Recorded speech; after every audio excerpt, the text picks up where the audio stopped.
By now, we've covered a lot of ground. We've looked at how apocalyptic literature works. We've looked at amillennialism, historic premillennialism, postmillennialism, and dispensational premillennialism. And if you're feeling a little overwhelmed, that's okay. Today, we're not adding new information. Today is about wisdom. Because mature faith doesn't ask which view wins, it asks, what is each view trying to protect in Scripture? Here's the big idea. Every major eschatological view emphasizes something Scripture truly teaches. And every view also faces real interpretive tensions. Discernment means learning to see both. And before we compare anything, let me say something important. Eschatology has often divided Christians who agree far more than what they disagree on.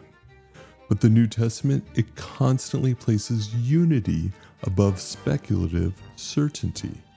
Paul reminds the church, now we see in the mirror dimly. That applies here. So tonight, we're not about grading views, we're listening to them.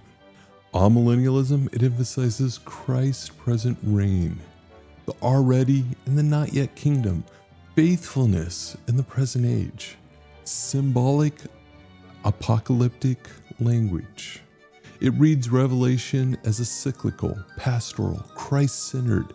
This view, it protects the church from obsessive speculation, fear-driven faith, timeline anxiety. But the tensions it faces, amillennialism must explain Revelation 20's language of reign, why Satan seems to be very active in the world, and why suffering, why does it continue so intensely? These aren't failures, they're interpretive pressures.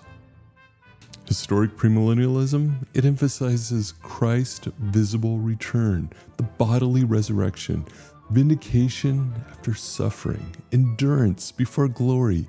It reads Revelation 19 and 20 as meaningful sequences. In this view, it speaks powerful to those who are persecuted, to the believers around the world who have suffered. But it has tensions. Historic premillennialism, it must explain why Revelation is often repeats themes, how long that millennium lasts, how Christ's reign relates to its final stage. Again, real questions, but not flaws. Postmillennialism, it emphasizes the power of the gospel, the authority of Christ now, the Great Commission's success, and long-term hope. It takes very serious Jesus' words, all authority in heaven and earth has been given to me. This view, it's fueled missions and cultural engagement, generational faithfulness.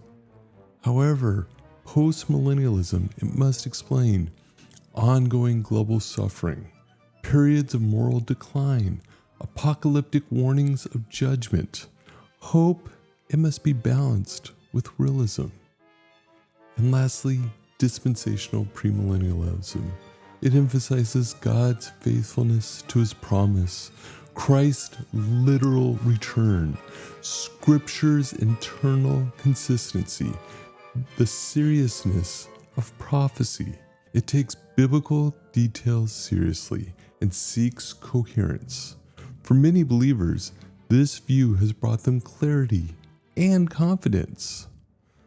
But the tensions it faces, dispensationalism, it must explain why earlier Christians didn't read the Bible this way, how symbolic genres function, the New Testament's use of Old Testament prophecies, the unity of God's people.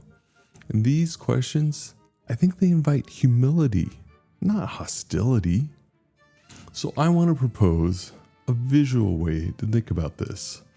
Think of each view as turning up the volume on a different biblical theme. Amillennialism, it turns up God's present reign.